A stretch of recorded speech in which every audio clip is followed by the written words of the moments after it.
Hey guys, welcome back to the Smalls RV Adventures. This week we're going to be installing this Haloview Bite Tango 7-inch 1080p camera, the BT7. Again, this is from Haloview. They reached out, they wanted to send me the camera. I'm going to install it on our camper. So let's get ready with this installation. This installation shouldn't take long. This is the Furion camera that we had pre-installed on the camper. I'm going to take this off and put the other one on. I may have to do some splicing with the wiring, but that's expected. Hopefully I can get everything done. It's supposed to rain here in about an hour, so I'm trying to get everything done while I film it because I'm not gonna have a window for another couple of days. It's supposed to rain all week.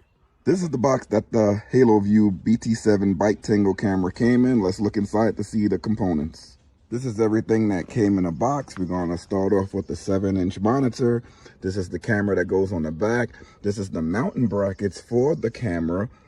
You have the back piece for the camera. This is like the grommet to keep the water out. This is the back piece that goes attached to the camera, and then you put the grommet onto it. You have all your tools, your screws that you need. They even give you these butt connectors to connect the wires. You have some more 3M tape. Let's go over a little bit more. This is to hook up your monitor to your dashboard. It has 3M tape, the strong type.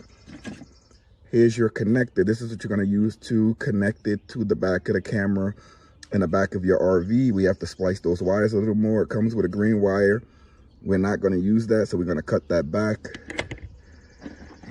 This is your 12-volt plug outlet if you want to power it that way. They do give you this double connector here so that you can, oh, it's connected to this. Hold on. This is like a double outlet here so you can connect it to a power source and you can check the camera and the monitor at the same time.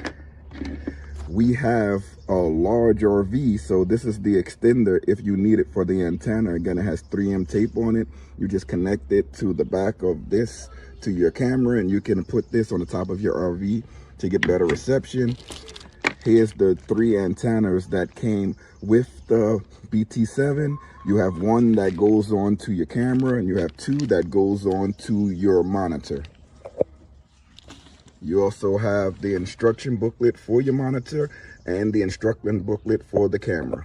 All right, these 2 wires I spliced and have them ready to connect. Now I have to take off the camera. All right, there's 4 screws holding this camera on. There's 1, there's 2, there's 3, and there's 4. So let me get those off. All right, this is the hole in the back of the camper. This is the camera that I took off.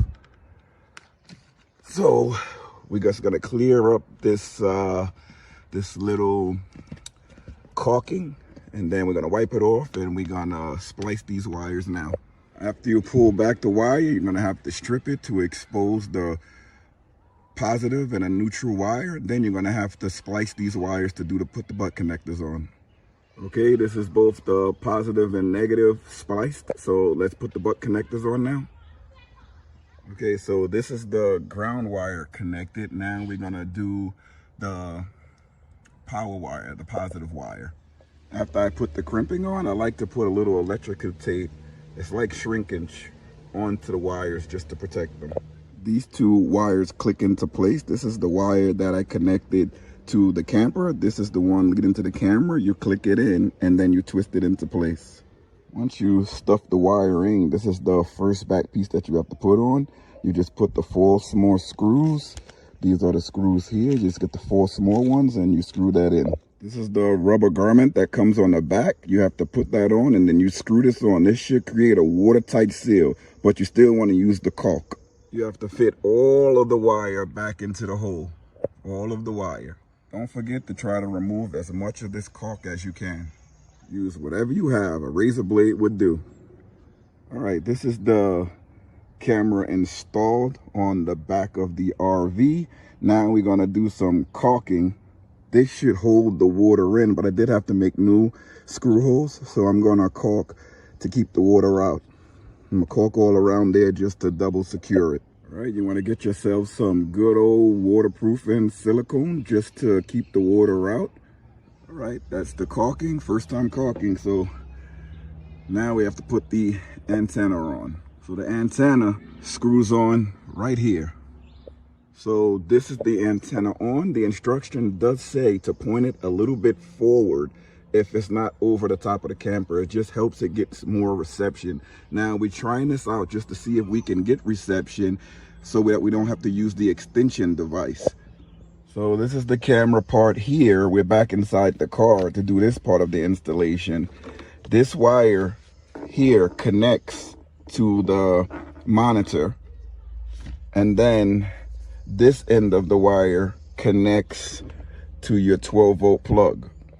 So for my setup, there was 3 of these wires hooked up to the monitor to get me my 12-volt plug. Just hooks into your 12-volt outlet down there. So we got the 2 antennas put on. I'm not going to turn it on. I'm going to back the car up and plug the camper in just to show the reception. Okay, this is the camera turned on. Remember, your lights for the camper, your running lights in the car, which works the camper lights, have to be turned on for it to work. So I'm going to turn it off right now.